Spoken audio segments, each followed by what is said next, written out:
How did the United Nations form after WWII? Have you ever wondered how the world came together after the chaos of World War II? The formation of the United Nations is a fascinating story of cooperation and hope.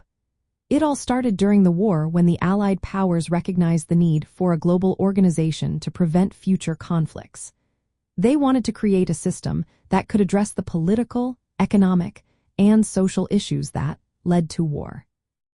In June 1941, the Declaration of St. James's Palace was issued by the Allied governments.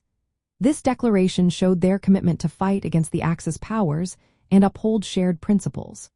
Later that year, U.S. President Franklin Roosevelt and British Prime Minister Winston Churchill drafted the Atlantic Charter. This document outlined their goals for the post-war world, emphasizing self-determination and lasting peace. Roosevelt coined the term United Nations to describe the Allied countries united against the Axis. On December 29, 1941, the declaration by United Nations was signed by 26 nations, pledging their cooperation against the Axis powers. This was a significant step toward creating a formal organization. In 1943, the need for an international organization was officially stated in the Moscow Declaration by China, Great Britain, the United States, and the Soviet Union.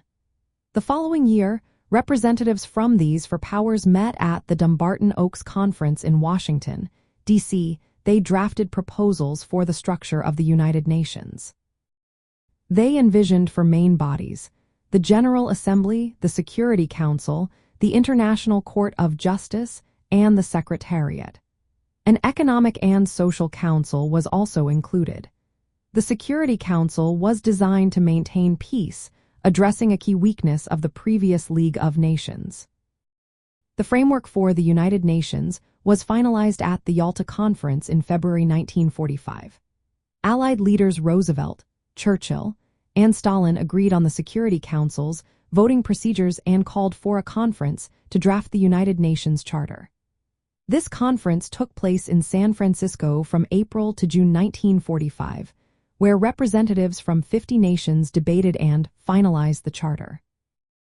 On June 26, 1945, the United Nations Charter was signed, officially establishing the organization.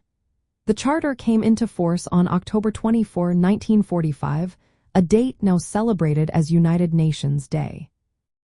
The United Nations General Assembly includes all member states and serves as a forum for discussion. The Security Council, with 5 permanent members and 10 rotating members, holds primary responsibility for peace and security. The permanent members include China, France, the United Kingdom, the Soviet Union, and the United States. These members have veto power over significant decisions.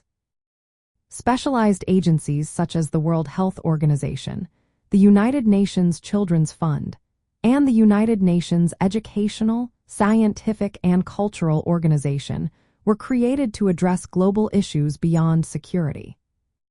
The formation of the United Nations was a direct response to the devastation of World War II and the failures of previous international efforts.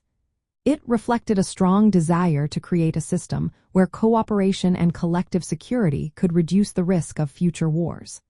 Today, the United Nations plays a central role in international diplomacy, peacekeeping, humanitarian aid, and development efforts worldwide.